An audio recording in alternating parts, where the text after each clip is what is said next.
Buenas noches, bienvenido a Mirando Lejos. Hoy vamos a tener un programa en donde vamos a reflexionar sobre el futuro. ¿Por qué digo sobre el futuro? Porque vamos a mirar atrás en la historia con el que yo creo que en la actualidad es el mejor historiador paraguayo, que se entronca en la tradición de los grandes ensayistas, historiadores paraguayos como Julio César Chávez, Rafael Eladio Velázquez, Efraín Cardoso, Natalicio González, Moreno, Fulgencio R. Moreno, Ignacio Panes. Digamos, yo creo que Ricardo Caraballeros Cabones pertenece a ese grupo, es un sobreviviente de esa generación de historiadores y ensayistas que, digamos, hicieron del método científico el camino para esclarecer la verdad con respecto a nuestra historia.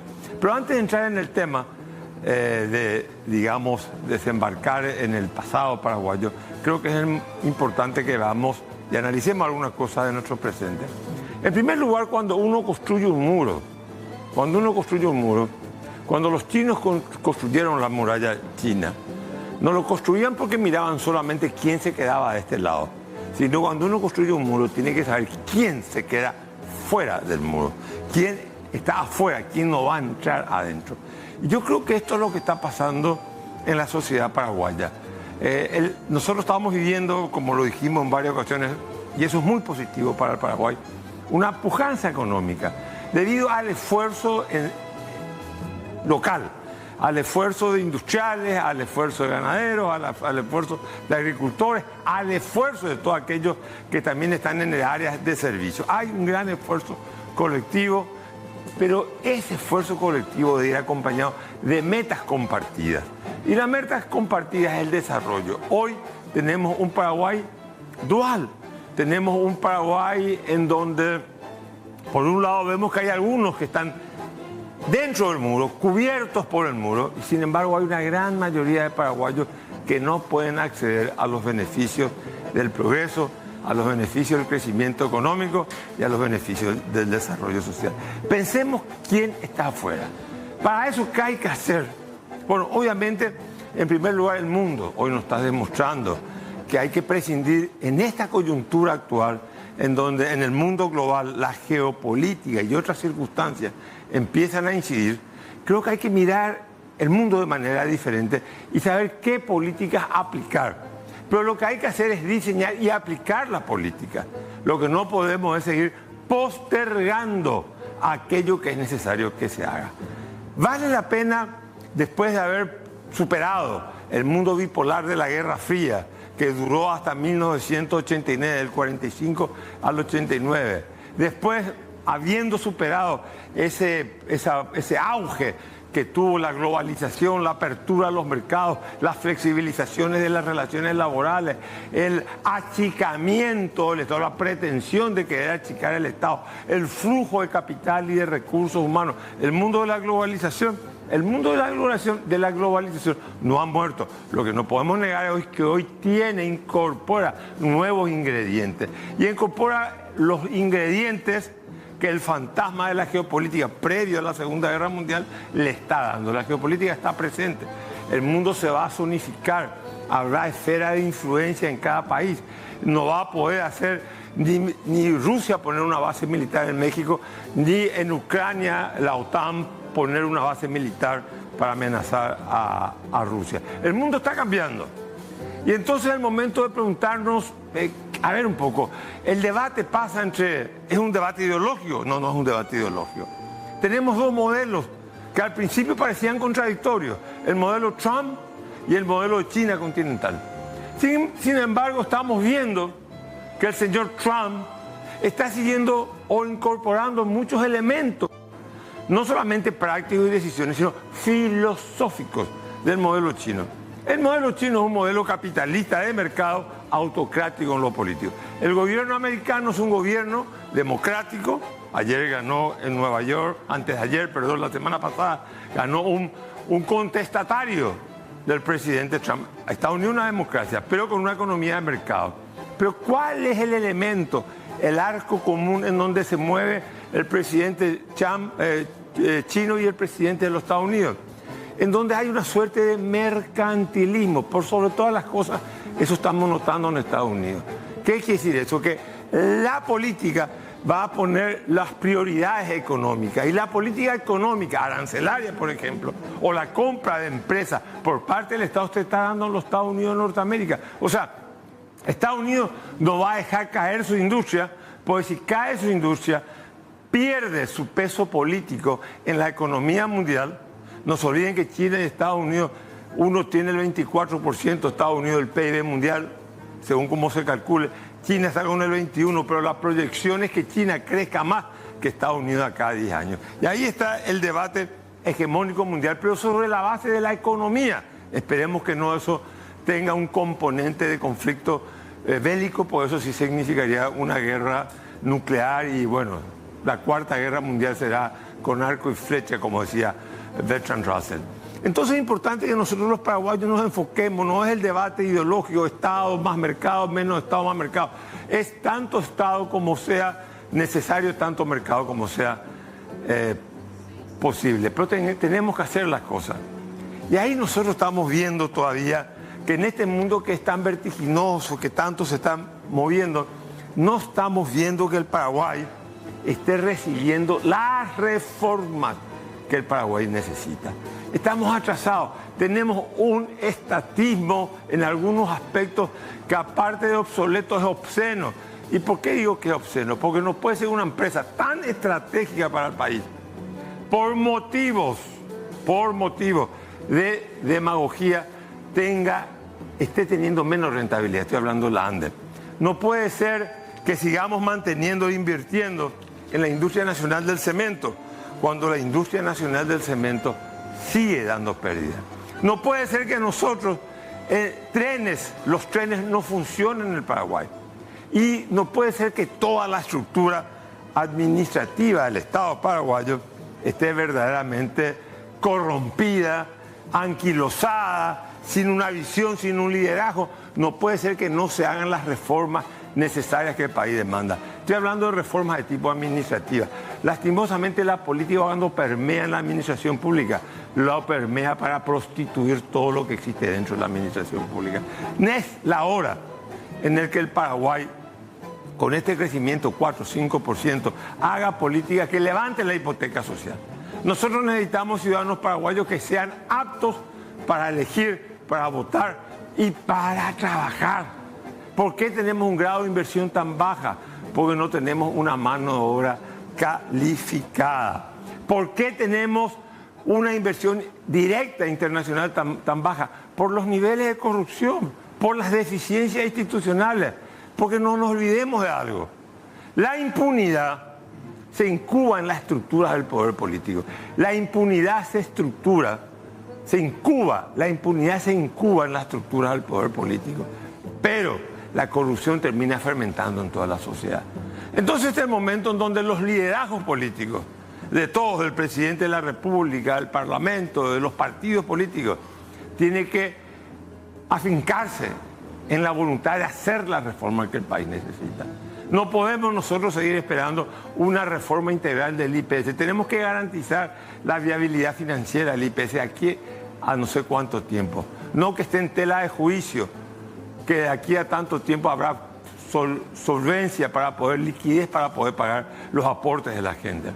Tenemos el problema de la caja fiscal, estamos arrastrando problemas. Tenemos el problema que todavía no hemos pensado en cómo vamos a proyectar nuestro consumo energético. Si el Paraguay sigue creciendo a este ritmo, en 10 años tenemos que doblar, y Taipú y Cirata tenemos que doblar o triplicar la capacidad de generación energética. Ahora se va a aprobar una ley en el Parlamento, ya se aprobó en el Senado, que es muy positiva. Tenemos que ver cómo negociamos el anexo C de Brasil. Tenemos que ser cuidadosos en nuestras relaciones internacionales. Este es el momento de liderar el país. Liderar quiere decir impulsar la acción colectiva, pero a partir de una visión de futuro.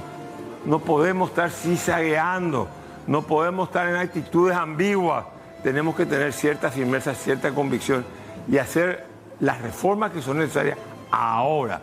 Porque si las postergamos, el acopio de reformas necesarias terminan siendo mucho más caras. Y esas reformas caras son onerosas y la paga el pueblo, el más necesitado. Estamos con Ricardo Jabonellero,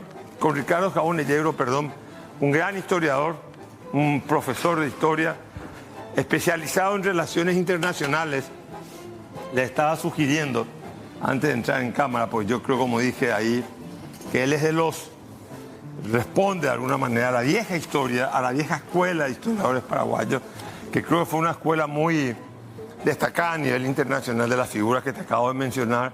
Yo creo que te entroncás en eso y te decía, ¿por qué no haces un análisis de lo que fue el militarismo en el Paraguay del 36 al 96? ¿Por qué no estás abocado en ese trabajo, Ricardo?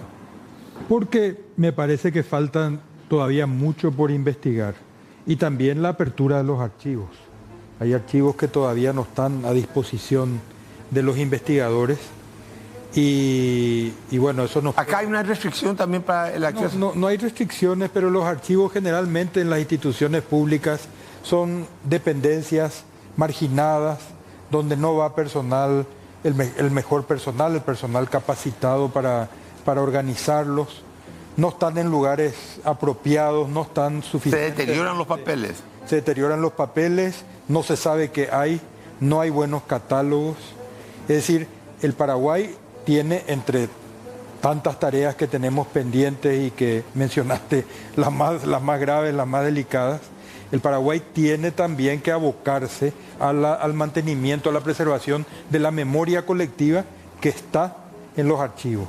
Con respecto a la memoria colectiva, es algo que puedo entrar a hablar contigo. ¿Puede un país, digamos, mejorar su presente y proyectar su futuro si es que no somos conscientes no somos capaces de reconstruir nuestra historia? El pasado es inamovible. El presente tiene la tentación de invadir el pasado, pero de alguna manera ustedes los historiadores hacen eso. Ese trabajo histórico de conocer la historia es un trabajo que produce fertilidad para el presente y el futuro, o es mejor negar el pasado, no entenderlo, ¿qué relación existe entre el pasado, el presente que es transitorio y el futuro que nunca llega? Es que la historia para una sociedad es como la memoria para el individuo. La historia, la memoria explica al individuo cómo adquirió su casa, de dónde salió, quiénes fueron sus padres, qué esfuerzo hicieron sus padres para preparar su educación o su formación. Entonces, la historia da a la sociedad una idea de la realidad que tiene en el momento en que vive. Permite entender mejor todas las condicionantes que influyen en su realidad y que determinan su futuro. Entonces, descartar el conocimiento histórico es peligroso y perjudicial para una sociedad. Ahora, ¿por qué hay tan poco empeño, no sé, en el Ministerio de Educación, digo yo, o en la academia, no sé, la Academia de la Historia es privada, no es del Estado? No sé si recibe subsidio del Estado. Ninguno. ¿Por qué hubo una generación de historiadores tan brillantes en el Paraguay, te digo, colorados y liberales en aquel entonces mayormente, Fulgencio Remoreno, Ignacio, que defendían los títulos del Chaco, que conocían la historia paraguaya, Blas Garay, estoy hablando de los colorados, Natalicio González, más allá que la diferencia que uno puede tener, o en el Partido Liberal, la gente diría que ya te acabo de mencionar. ¿Por qué se perdió ese interés? Y en aquella época habrá habido menos medios, o era el choque, el trauma de la guerra grande, el de la guerra contra Bolivia, lo que nos forzaba a estudiar. Hay dos grandes promociones de historiadores en el Paraguay, los de la generación del 900, que tomaron sobre su hombro el desafío de explicar qué era este país, cómo se formó, explicar también las grandes contradicciones de su historia reciente, sobre todo, las dictaduras, los gobiernos autocráticos, la guerra de la Triple Alianza. La segunda promoción, la de Efraín Cardoso, Chávez, Ramos, etcétera, tuvo también que ocuparse de la preparación de los títulos históricos para la defensa del Chaco. Entonces, el Estado, en cierta medida, los acogió y los preparó para dándole las herramientas para el desarrollo de las investigaciones históricas. Después ellos, cada uno, trazó su propio camino sobre la base de una vocación descubierta o fortalecida a partir de esa necesidad nacional. Y después de eso creo que tuvimos que abocarnos a otras cuestiones, a resolver problemas sociales, a fortalecer nuestro sistema democrático, y la historia quedó un poco más marginada dentro de las preocupaciones fundamentales. Pero indudablemente la educación paraguaya requiere un reforzamiento de temas como la historia, la educación cívica, incluso el manejo de la comunicación, de las lenguas, ¿verdad? Ahora, una pregunta, ¿por qué o en la actualidad? Porque digamos, vos también fuiste testigo presencial, viviste esa época en parte. Un periodo tan importante, estamos hablando del 36, que empieza el militarismo en Paraguay, y convenimos más o menos que termina en el 89 o en el 96, más en el 96 con el desplazamiento de Lino Vido por Juan Carlos Guasmosti de las Fuerzas Armadas.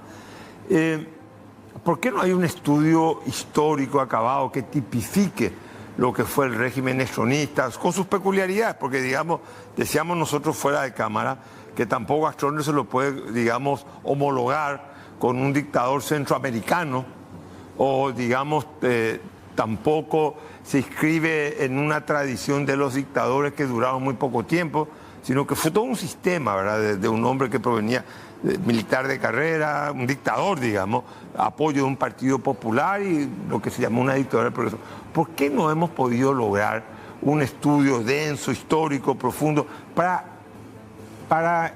el camino de la verdad? Pues nos puede producir, digamos, resignación o desesperanza, pero hay que llegar a la verdad. ¿Por qué no nos cuesta hacer esto? Es una deuda que tiene la academia con la sociedad paraguaya.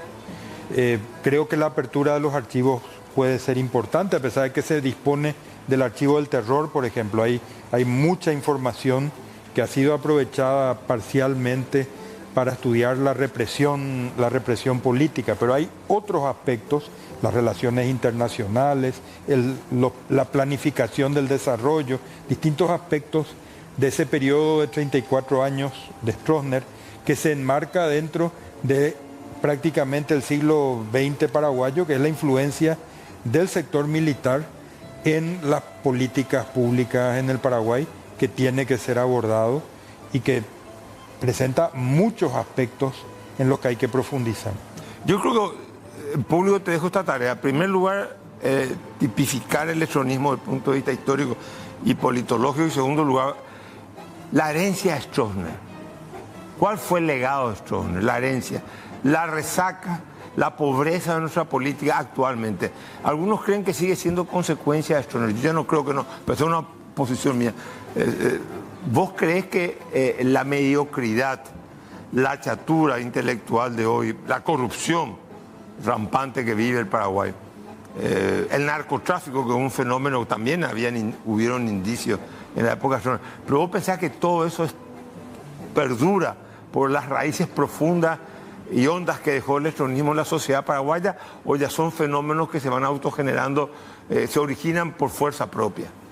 Lo que me parece es que el periodo democrático no los ha abordado con eficacia. Creo que hubo tiempo de sobra para corregir eventuales esas deficiencias y no las supimos encaminar. La calidad de la educación, por ejemplo, hoy ya podríamos ver resultados de políticas rectificadoras y esos resultados no solo no se ven, sino que uno tiene la sensación de un deterioro en la educación pública muy notorio. No sé si atribuirlo también al crecimiento poblacional, a la deficiencia en cuanto a recursos, pero evidentemente no hemos sido eficientes en el desarrollo de determinadas políticas públicas y en la educación eso es muy notorio. Enseguida volvemos con Ricardo Escabone Yegros y le dejo pendiente una pregunta que él nos está esperando. La figura de Juan Eoleari como el creador de los mitos de la historia del Paraguay. Enseguida, después de la pausa, seguimos con Ricardo Escabone Yegros.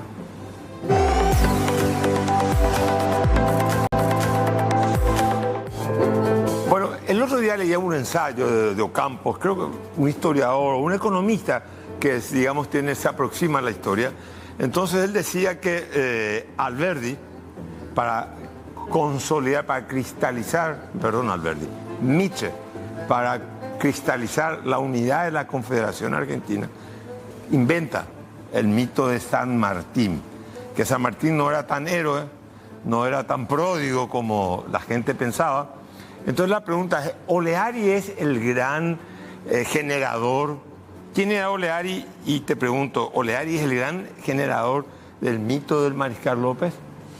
Oleari, ¿O ya es un mito López o no es un mito también? Oleari es un historiador que tuvo una enorme influencia en la sociedad paraguaya, muy joven, con 21. Era de origen irlandés, nacido en Paraguay. El padre era argentino, Ajá. había venido con las fuerzas con las fuerzas aliadas, Ajá. se afincó en Paraguay, vivió por mucho tiempo aquí y formó familia con una señora paraguaya muy arraigada, una familia muy arraigada en el país, de apellido Urdapilleta, y tuvo varios hijos. El más célebre, Juan Oleari, que como te digo, a los 21 o 22 años se sintió en la prensa paraguaya y desarrolló una enorme influencia, ocupándose durante toda la vida del tema de la guerra contra la Triple Alianza. Comenzó todavía muy tímidamente respecto de la figura de Francisco Solano López, no se animó de entrada o no estaba todavía con una visión clara respecto de López estaba proscripto. No estaba proscripto, pero la opinión mayoritaria era contraria a la figura de López, en el sentido de que le atribuían todos los males que pesaron sobre el Paraguay con la guerra y con la destrucción que el país tuvo que soportar. Entonces Oleari comienza sus escritos reivindicando al pueblo paraguayo combatiente en la guerra contra la Triple Alianza. Y sus primeros trabajos... Siendo él hijo de argentino, digamos, de alguna manera. Siendo hijo de tropa de ocupación. Hijo argentino, nacido en Paraguay, en medio de una familia en la que la historia era vívida, ¿verdad? Te pregunto, él era de origen irlandés. ¿No será que él enfoca la historia paraguaya con respecto a la Triple Alianza como el trato que la isla Inglaterra, el Reino Unido, siempre le dispensó a Irlanda? No hay, digamos, su germen irlandés lo que influye en esa actitud de crear los mitos y de nacional, pues, nacional, no creo haya sido... No me parece que al principio haya estado fuerte esa influencia. Creo que en todo caso, si después se encuentra algún vínculo, es posterior, ¿verdad? Es algo construido con posterioridad. No creo que el problema irlandés haya sido algo que lo inspiró, influyente en el inicio de la acción de Oleari. Oleari escribe sobre las batallas y destaca sobre todo el heroísmo que mostró, la resistencia que mostraron los paraguayos de ese tiempo en ese conflicto. Pero ¿Él exagera en ese heroísmo? Claro, ¿O tiene una él se aproxima a esos acontecimientos históricos con una preocupación fundamentalmente literaria.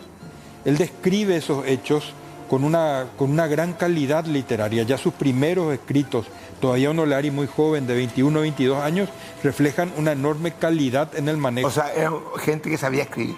Sabía escribir. ¿Cómo si el Paraguay estaba destruido? No tenía escuelas, bueno, no tenía niveles. ¿De dónde salían estas gente? Ahí va.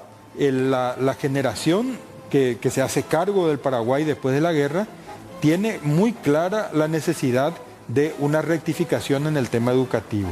Forman el Colegio Nacional, el Colegio de Segunda Enseñanza, con el internado, se envían becas a cada partido del interior y de ahí vienen, por ejemplo, José de la Cruz Ayala o José de la Cruz antes, Alón. Alón, sí. Alón, después ya Eligio, pero viene gente que va a ser la que va a comenzar a pensar el Paraguay con su propia cabeza, ¿verdad? Con originalidad, sin mayores influencias foráneas, porque hombres como José II de Cud, incluso Benjamín Acebal, eran hombres formados dentro de esa escuela argentina, con mucha influencia de Mitre, de Alberdi, de Sarmiento. La generación del 900 va a mirar el Paraguay con ideas o con preocupaciones paraguayas. Y bueno, el Colegio Nacional, la universidad, todos ellos son productos, Garay, Moreno, Domínguez, Gondra, todos, Eligio Ayala, Eusebio Ayala, todos son productos del Colegio Nacional primero y de la Universidad Pero los Nacional. profesores que se traían, ¿eran profesores paraguayos, sobrevivientes de la hecatombe? En menor medida, se contrataban profesores, por eso hay una gran influencia española. Hay españoles que por razones políticas emigraron. Ramón Zubizarreta, por ejemplo. Zubizarreta fue el primer rector de la universidad, profesor de Derecho Civil, un hombre no solamente fue profesor, sino dejó sus elementos del Derecho Civil. Ramón de Olascoaga. Por razones políticas emigraron y ejercieron una enorme influencia en el Colegio Nacional, algunos, y otros ya en la Universidad Nacional, no solo en el área del derecho, sino también en el área de la medicina. Y Sarmiento, que en Civilización o Barbarie critica a Francia y como la barbarie estaba, digamos, en todos los que querían ser, digamos, provincias independientes o no se sometían, digamos, al criterio que él le llamaba de la racionalidad moderna. Sarmiento, que combate contra el Paraguay, un hijo de él muere en Curupaytí, viene y muere en Paraguay. Sí. Sus últimos años de vida los pasa en Paraguay, a pesar de... No sé si lo odiaba al Paraguay, yo creo que tenía una actitud, no sé si despreciativa, una actitud ambigua con respecto a todo lo que sea provincia. Que con el Paraguay no es diferente Con el resto de la provincia. Respecto de la propia visión que él tenía de la Confederación Argentina. Argentina, exacto. O sea, no es que Paraguay es un capítulo aparte, sino que está englobado. Todo Francia está englobado como estaría, qué sé yo, Quiroga. La pregunta que te quiero hacer es, ¿cierto que Sarmiento colaboró en la estructuración de la educación paraguaya posguerra, cuando él se queda acá? Influyó en opiniones, escribió incluso en la prensa local, dio opiniones, pero cuando él viene al Paraguay, la educación ya estaba en gran medida encarrilada. Lo que pudo haber influido eventualmente es en determinados ajustes. Él tuvo mucha influencia en el tema de la formación de los maestros. Entonces, en esos puntos él pudo haber tenido alguna influencia. Pero las grandes decisiones fueron tomadas con la creación del Colegio Nacional, con la idea, durante 10 años fue el internado, hasta que se crearon colegios nacionales en el interior del país, y para crear eso se suprimió el régimen del internado. Ese dinero que se usaba para mantener el internado se utilizó para crear colegios nacionales en Pilar, en Concepción, en Villarrica.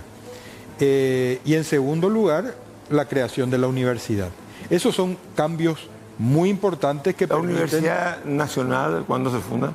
1889 es la ley, 1890 comienza a funcionar propiamente. Volvamos a... Y vuelvo a Oleari. A Oleari. La relación... Oleari tuvo una buena relación con Eligio Ayala. Sí. Oleari muere ¿en qué año? Muere 50 y tanto. ¿verdad? Oleari muere mucho después. Oleari vive casi 90 años, muere en el año 1967 o 68, y eran contemporáneos de Eligio Ayala. Eligio Ayala incluso va a protegerlo. Oleari vivía a sus cátedras, daba clases en el Colegio Nacional, vivía a sus cátedras y tuvo lo que hoy llamaríamos un ACV, tuvo un incidente cerebrovascular, quedó en una situación personal difícil, y entonces Eligio Ayala lo envió como cónsul general y encargado de negocios, jefe de misión, a Madrid. Y eso le dio a Oleari la posibilidad de recuperar su salud, de vincularse también con círculos intelectuales importantes, no solamente de España, sino fundamentalmente americanos que se asentaban en Europa. Por ejemplo, Carlos Pereira, el mexicano, Rufino Blanco Fombona, el venezolano. Él va a desarrollar en ese tiempo, bajo la protección de Eligio Ayala, también una mayor vinculación con el pensamiento revisionista hispanoamericano. Ahora, ¿por qué en aquella época donde no teníamos, hoy tenés las redes, tenés miles de medios, por qué la política le rendía pleitesía a la cultura y hoy la política es alérgica a la cultura, al conocimiento, a la excelencia? Vos ves que el que quería ser político se tenía que preparar para ser político. Y más que acumular dinero, le importaba el prestigio social, ser un hombre prestigioso socialmente. Hoy a la inversa, yo quiero ser político para acumular dinero y el prestigio, como decía Alfredo Palacio, tiré mi honor a los perros cuando entré a la política. La pregunta es, ¿a qué se debe ese cambio? Porque antes Eligio Ayala va a Europa a formarse. Eusebio Ayala era un hombre formado. Su Bizarreta, eran gente, Jerónimo, gente formada. Te estoy hablando lo mismo del Partido Colorado. Blas Garay muere a los 25 años con una obra ensayística, Ignacio Apane, Fulgencio Natalicio González y otros más, los P. Moreira. Había mucha gente, ¿verdad? Me estoy olvidando de mucha gente. Creo que no es un mal del Paraguay.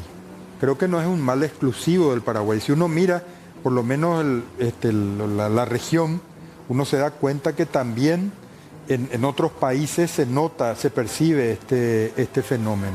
Quizás sea el tiempo que vivimos y la sociedad del espectáculo, ¿verdad? La llamó Vargas Llosa.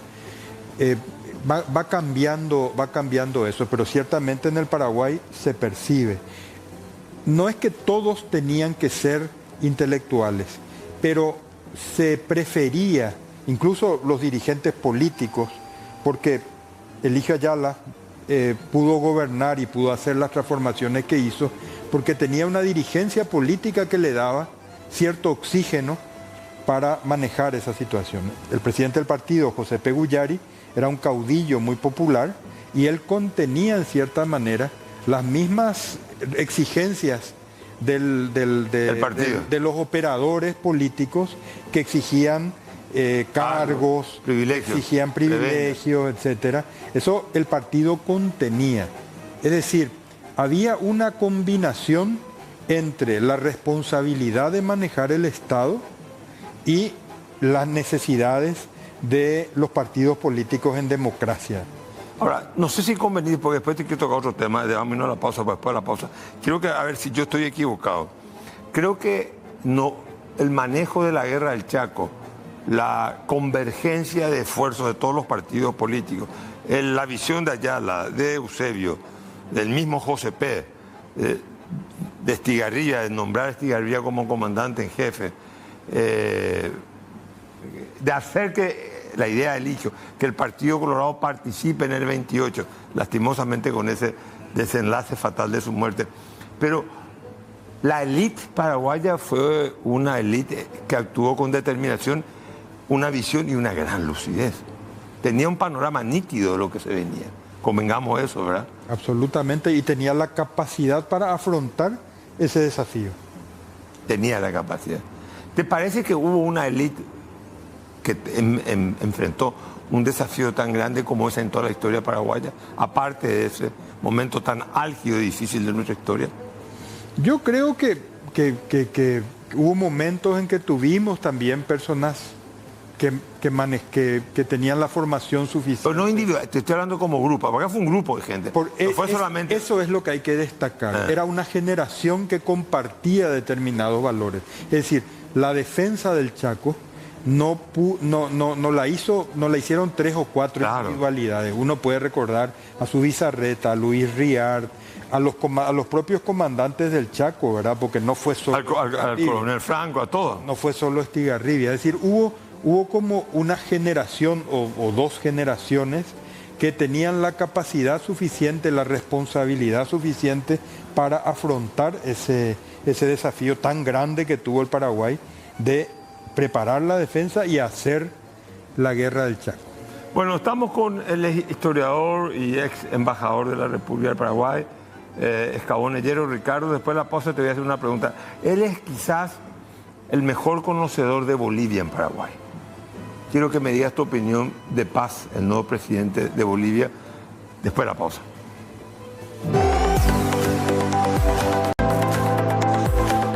Seguimos mirando lejos. Mira, Ricardo, pasó algo, nosotros los paraguayos, no sé por qué, no miramos tanto a Bolivia. Parece que es una ceguera que yo no la entiendo, ¿verdad?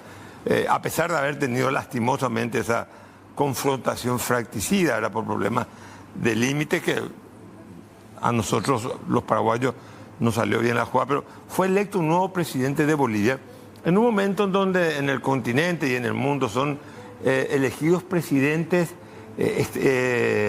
extravagantes, presidentes que responden más al espectáculo. Milei ahora en su última campaña se fue a cantar un festival de rock and roll, Trump dice cualquier cosa, Putin es mucho más medido, dice lo concreto, el presidente chino dice las cosas concretamente, no se excede, pero tenemos liderazgos políticos del mundo del espectáculo.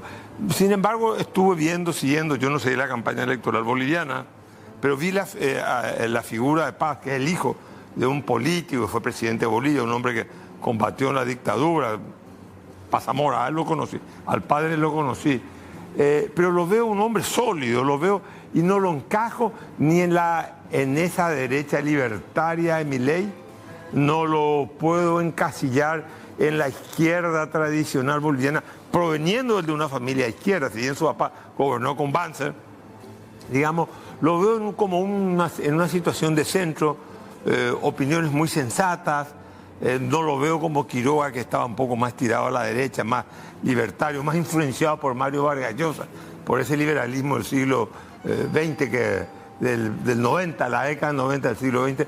¿Cómo lo ves vos que conoces más Bolivia? ¿Y qué impacto va a tener para el Paraguay y para Bolivia mismo, que está en una situación de desequilibrio? Bolivia está viviendo un momento importante en el sentido de que concluyen 20 años de gobierno de los movimientos sociales, digamos, ¿verdad?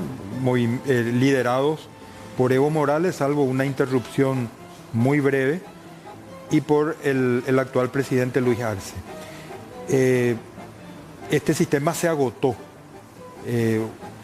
Utilizaron los recursos del Estado en forma muy dispendiosa y dejan a Bolivia en una situación crítica. No hay combustible no hay combustible para la vida cotidiana, han vivido una gran inflación, el dólar se ha disparado y eso permitió que haya un cambio de signo en Bolivia, que se eligiera un presidente que se pudiera elegir, porque los tres candidatos que tuvieron mejor votación tenían una tendencia más de centro derecha y derecha. O sea, se rompió esa tradición de Bolivia del MIR, de Lechino Kendo, claro, de la izquierda, del mito del Che Guevara. En Bolivia la izquierda siempre fue fuerte.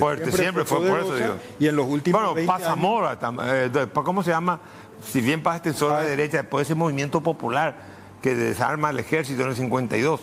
Así es, Paz Zamora, Paz Extensoro, Siles Suazo. Paz Extensoro, Siles Suazo, Juan Lechín, son el MNR, ¿verdad? La Revolución Boliviana. Bolivia tiene una tendencia marcada hacia la izquierda es fuerte en Bolivia, pero el último gobierno de la izquierda boliviana ha dejado un resultado muy, muy notoriamente perjudicial para el país, y entonces el electorado ha tenido que optar en candidatos que hace 5 años, hace 6 años no hubiéramos pensado que pudieran tener la preferencia electoral en el país. Antes de que me descifres la personalidad de Paz, te quiero hacer una pregunta. Como historiador quiero que me mires esto. Bolivia sale de un esquema, llamémoslo oligárquico, viene la Revolución Popular en el 52 del MNR, con Paz Extensoro y Siles Suazo, después viene este periodo en donde convulsiones sociales, la presencia del Che Guevara, la izquierda muy fortalecida, después vienen los golpes militares ininterrumpidos en Bolivia, una oscilación civil-militar, y después se instala una suerte de modelo en la década del 90 con Sánchez de Lozada, en donde imprime, digamos, un capitalismo a lo Margaret Thatcher, con fuertes reformas institucionales, de capitalización, de economía de mercado, es de la década del 90, digamos, de alguna manera un subproducto de la globalización. Todo eso se cae en el 2000 y viene Evo Morales, esa pugna por lo social que encarna Evo Morales, más allá del juicio histórico que podamos hacer de él o no. Se acaba eso y parece que ahora con Paz Estenssoro volvemos a la década del 90 o volvemos a un capitalismo con un rostro más social, más humano, teniendo en cuenta que él proviene de un sector familiar, por lo menos de izquierda, ¿verdad? Es un hombre con experiencia política, no solamente es hijo de un expresidente y un dirigente importante de la política La boliviana. relación con su padre, ¿qué tal? Es buenísima, es muy, muy buena. El presidente Jaime Paz participó de la campaña electoral, pero además Rodrigo Paz Pereira vivió el exilio, vivió las luchas políticas, fue alcalde de Tarija, de la ciudad de donde ellos son, es actualmente senador en el gobierno actual, es decir, un hombre que tiene una vivencia de la política y una experiencia en la administración pública ya notable, no es un improvisado, primero. En segundo lugar, fue electo por representar una tendencia moderada. Su rival, Tuto Quiroga, el que fue vicepresidente del presidente Banzer. Presidente. El expresidente Tuto Quiroga, primero fue vicepresidente y heredó la presidencia cuando muere Banzer. Cuando Banzer se enferma, ¿verdad?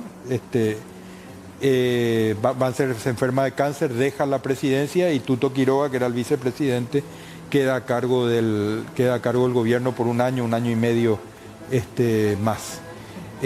Pero él representaba una tendencia de cambios más fuertes. Más de profundizar el mercado. Más él volvería más a lo que hacía Sánchez de Lozada, digamos, a esa década del 90. Exactamente. Parecía, según lo que iba diciendo, pero también a una idea de una Bolivia más moderna, ¿verdad? Hacer las grandes transformaciones, sobre todo en materia tecnológica. Incluso eligió un candidato a vicepresidente más joven, con un gran conocimiento de los cambios tecnológicos que estamos viviendo en la actualidad. Bueno, pero el pueblo boliviano lo prefiere a Rodrigo Paz en la segunda vuelta, porque tiene una posición moderada y está demostrando sobre todo una posición no ideológica, sino eminentemente pragmática.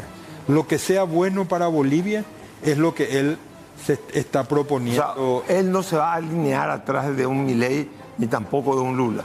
No parece que él vaya a tener posiciones muy radicales. Lo que está tratando es de colocar a Bolivia nuevamente dentro de una corriente tradicional en las relaciones interamericanas. Por ejemplo, mejorar la relación con Estados Unidos, incrementar... Porque hay un gran antiimperialismo en Estados Unidos. En Bolivia. En Bolivia, perdón. Hay un gran antiimperialismo. En Bolivia y sobre todo bajo el gobierno de Evo Morales. Evo Morales sacó a la DEA de Bolivia, las relaciones diplomáticas se mantuvieron a un nivel de mucha frialdad. No hubo un gran acercamiento. Evo Morales más bien mantuvo relaciones más fuertes con Venezuela. Rusia, Venezuela, Cuba y fuera con Rusia y con Irán. Entonces Rodrigo Paz está tratando de devolver a esa tendencia tradicional en las relaciones interamericanas, una mejor relación con Estados Unidos, una vinculación más activa con los organismos financieros multilaterales, el Fondo Monetario, el Banco Interamericano de Desarrollo, la CAF ha tenido reuniones ya muy positivas con esos países, con esas organizaciones para financiar las necesidades inmediatas de Bolivia, que es un país que en estos momentos está desfinanciado y tiene que afrontar una crisis económica fuerte. Una pregunta, yo estuve muchas veces en Bolivia, ya no piso más La Paz porque ya me hace mal, me afecta la salud, pues estuve en La Paz muchas veces. Conocí a muchos políticos, cancilleres, un canciller muy amigo estuvo, pero no me acuerdo, que era de Cochabamba, ¿cómo se llamaba? Que era, no sé qué se hizo del Alto. Se llama Antonio Araníbal. No sé qué se hizo Antonio Araníbal, era un hombre muy culto. Uno nota en Bolivia una élite política. Yo recuerdo cuando yo fui a Bolivia, en Bolivia me decían, en Paraguay, ¿cuántos PhD tenían? Yo recuerdo que en aquella época estaba Diego Avente, estaba Ricardo Rodríguez Silvero. Te estoy hablando hace 30 y tantos años. Recuerdo que yo acababa de llegar de Alemania, pero en Bolivia vos tenías una clase política que estuvo en Estados Unidos, extremadamente bien formada. Me acuerdo que en la década del 90 el modelo boliviano era renombrado. Jeffrey Sachs había hablado del modelo boliviano, fue a asesorar a Bolivia. Ay, Bolivia, Bolivia, Bolivia, la élite boliviana. Pero Bolivia es un país fracasado. Sí. Es más fracasado que nosotros, como país. Por la coyuntura social de Bolivia, ¿verdad? Bolivia tenía problemas sociales que no los terminaba de encarar. Tomó medidas económicas que pudieron estabilizar en su momento con Paz Estenssoro, con Sánchez de Lozada, medidas que pudieron estabilizar la economía, pero había una brecha social muy fuerte. Y esa diferencia, esa brecha social es la que lleva a Evo Morales a la presidencia y lo sostiene. O sea, por la negación, un modelo exitoso en lo económico, como nos puede pasar a nosotros. O sea, estamos viendo lo económico, pues dejamos una hipoteca social. Si no se levanta la hipoteca social, te puede gobernar un Evo Morales. Eso pasa factura. Como Venezuela Chávez. También es la misma situación. Entonces, avanza también el sistema democrático, mejora la economía, avanza el sistema democrático y entonces los problemas sociales pasan a ser una prioridad. Ya no es frenar la inflación, ya no es mejorar el crecimiento económico del país, sino que una vez que eso se consigue, hay que ver cómo se disminuye, cómo se afrontan las diferencias sociales. ¿Cuánto más grande es el Producto Interno Bruto boliviano que el paraguayo? ¿No tenés idea? No tengo idea actual. Pero de población son el doble que nosotros, más. No tanto ya ahora. Pero y en tamaño también son... Ahora serán unos 12, 13 millones de habitantes. Y en tamaño son más de 1 millón de kilómetros cuadrados. No, bastante más. Más de 1.200.000. Más. Prácticamente Santa Cruz, el departamento de Santa Cruz es el Paraguay, ¿verdad? ¿Y cómo es que no pudo, pujanza no tuvo ese país? ¿Cómo es que no lo logró? Teniendo élite, teniendo gente formada. Es tan grande la separación, la dualidad de la sociedad boliviana, que la dualidad termina siendo un impedimento para que un país crezca y lo que genera progreso genera su fuerza que le niega, como fue Evo Morales. Eso fue lo que sucedió en Bolivia. Pienso que esos problemas sociales, las desigualdades sociales, influyeron mucho en que el país no pudiera avanzar más, porque un país de inmensa riqueza. De hecho, los 20 años de bonanza del MAS que ahora terminaron se debieron a la riqueza hidrocarburífera, ¿verdad? Al gas natural y a la gran negociación que hizo Evo Morales, porque eso hay que reconocerle. Evo Morales consiguió que el Brasil y la Argentina pagaran un precio justo al gas boliviano.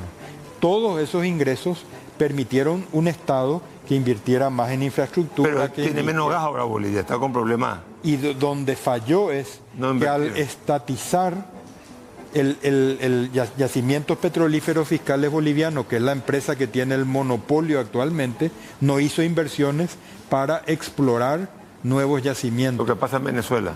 No hizo las inversiones que tenía que hacer y el gas se está acabando, y también los países que en su momento coincidieron han tratado de depender menos del gas boliviano.